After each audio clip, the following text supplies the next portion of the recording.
So மாயப்பேட்டிகால வந்து you worked with the Oscar winning singer Kalabhairava. Kalabhairava ஆமாம். அது எப்படி அந்த எக்ஸ்பீரியன்ஸ் சொல்லுங்களேன்.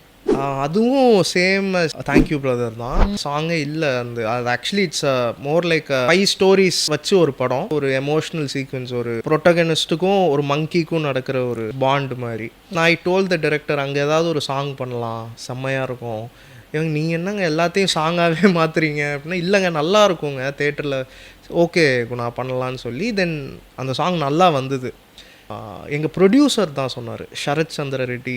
அவர் தான் வந்து எங்ககிட்ட சொன்னார், குணா காலபைரவான்னு சொல்லிட்டு நம்ம மரகதமணி சாரோட பையன், அவர் சூப்பராக இருக்கும், அவர் வாய்ஸு செம்மையாக இருக்கும்னு சொன்னாங்க. அப்புறம் வாய்ஸ் கேட்டால் ரொம்ப பெக்யூலியராக இருந்தது. சூப்பர், இதுக்கு மேலே என்ன வேணும்னு அடித்து தூக்கிட்டு அதுலேருந்து நாங்கள் ரெக்கார்ட் பண்ணி 2 days கழிச்சு அவருக்கு ஆஸ்கர். அந்த நாட்டு